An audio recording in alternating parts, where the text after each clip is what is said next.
Assalamualaikum warahmatullahi wabarakatuh. Perkenalkan, nama saya Syifa Nurafni Aziza.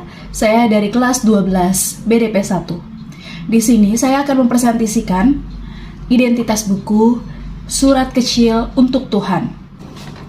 Identitas buku untuk judul Surat Kecil untuk Tuhan, penulisnya Agnes Davonar, penerbitnya Falcon Publishing, tempat dan tahun terbit di Jakarta tahun 2016, tebal buku 8 ditambah 215 halaman, untuk harga bukunya Rp55.000, berat bukunya 250 gram, jenis covernya soft cover, desain covernya sugeng, jenis kertasnya kertas daur ulang, kertas ubi, ukurannya lebarnya 13 cm dan untuk panjangnya 19 cm.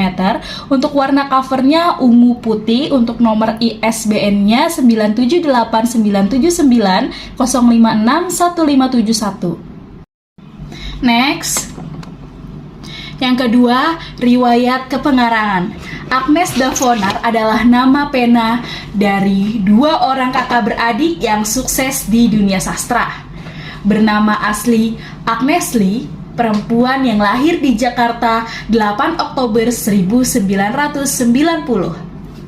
Dan Teddy Lee, sang adik laki-laki yang lahir di Jakarta 7 Agustus 1992, merupakan anak dari pasangan mendiang Nyonya Bu Cuy dan Bong Mien Chin.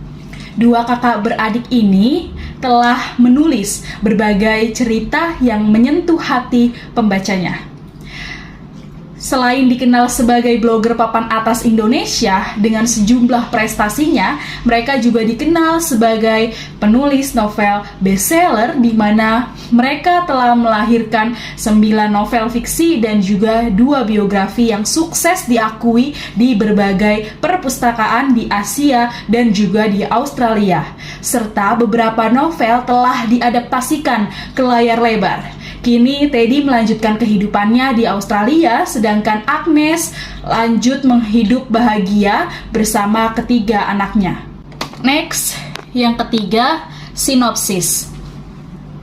Kisah ini berawal dari kakak beradik yang bernama Anton dan Angel yang tinggal di sebuah perkampungan kumuh di Jakarta.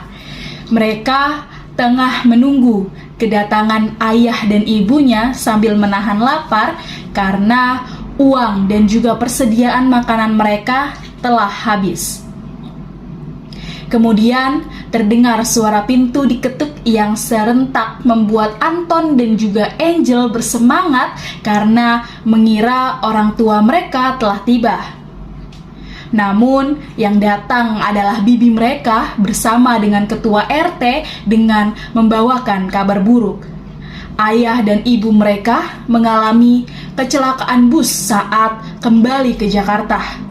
Anton dan juga Angel menangis tak kuasa menahan kepergian ayah dan ibu mereka tercinta.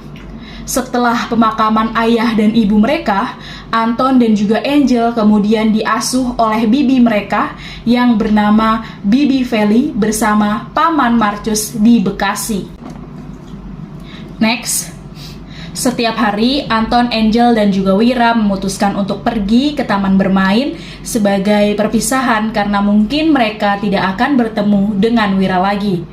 Di sana, mereka bertiga menuliskan surat untuk Tuhan dan melepaskannya ke angkasa dengan balon bersama-sama dengan Keke. Keke adalah seorang gadis remaja yang terkena penyakit kanker. Anton dan Angel pun berpisah dengan Wira dan juga Keke untuk selamanya. Suatu hari, Om Rudi mendapatkan telepon dari pasar gelap untuk memesan jantung sehat anak yang berusia 8-10 tahun karena ternyata dirinya berkedok sebagai pencari orang tua asuh bagi anak-anak jalanan yang nyatanya ia memanfaatkan anak-anak tersebut untuk dijual organnya di pasar gelap. Om Rudi menemukan bahwa pesanan tersebut cocok dengan Anton sehingga ia menunggu momen yang pas. Next, penilaian buku. Untuk kelebihan yang pertama, mendeskripsikan latar dengan jelas sehingga dapat mengajak pembaca untuk berimajinasi membayangkan runtunan cerita dalam novel dengan lebih nyata.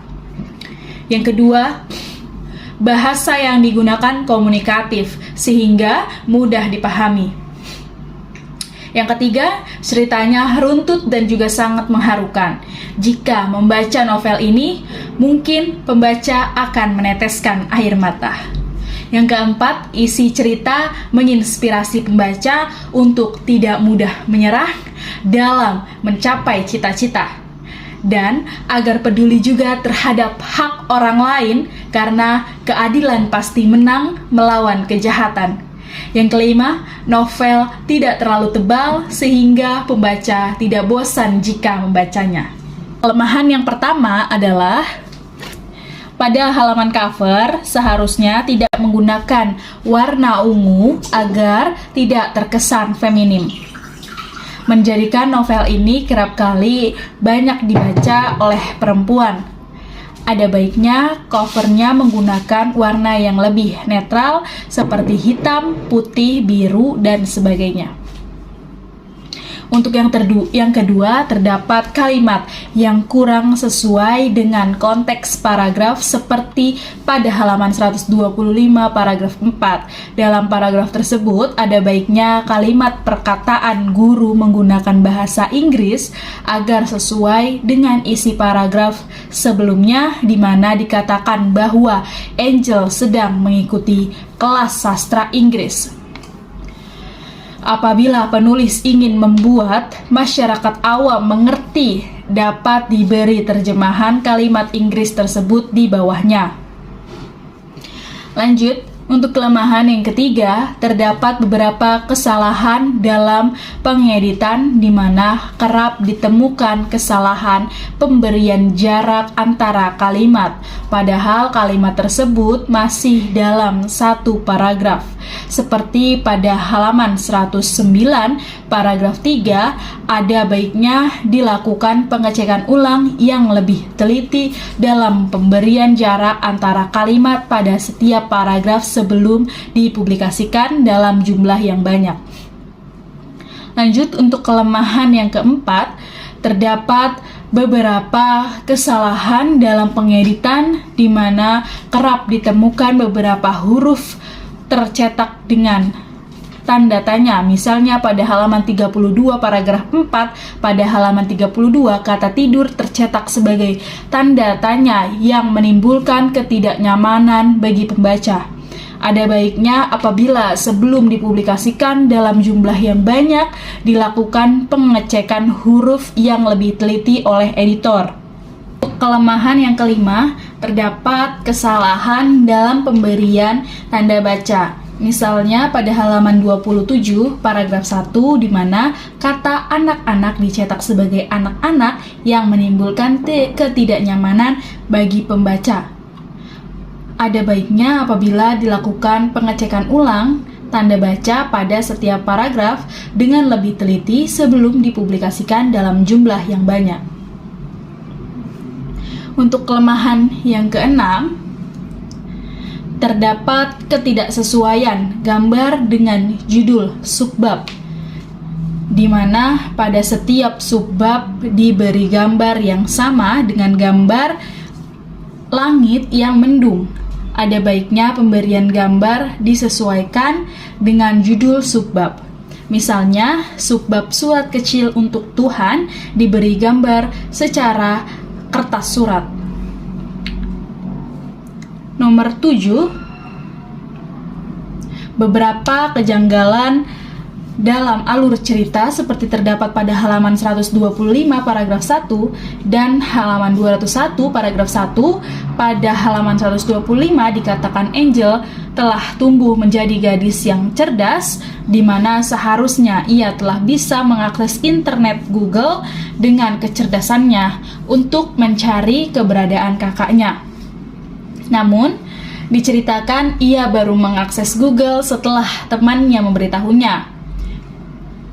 Sedangkan pada halaman 201 dikatakan bahwa Om Rudy langsung menyerah dengan mengakui perbuatannya setelah Angel menceritakan ceritanya.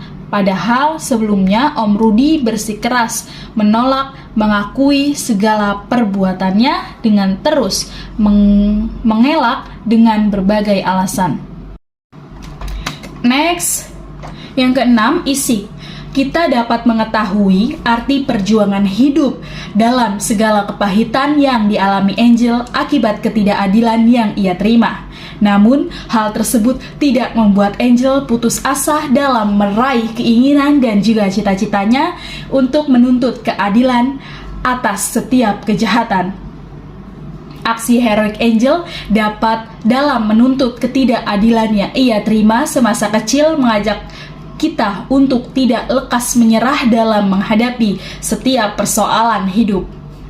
Di samping itu, kisah Angel yang menulis surat kecil untuk Tuhan juga menggambarkan bahwa Tuhan pasti akan membantu kita dalam menghadapi setiap masalah yang kita hadapi dengan mengabulkan permintaan kita melalui cara-cara yang tak terduga. Seperti cara Tuhan mempertemukan Angel dan juga Wira kembali untuk menjalani kehidupan yang lebih indah. Secara keseluruhan, novel ini bagus dan membangun, inspiratif. Tuturannya sungguh mengalir, menyentuh, dan juga mencerahkan hati kita serta membidik kesadaran kita untuk peduli terhadap hak-hak orang lain.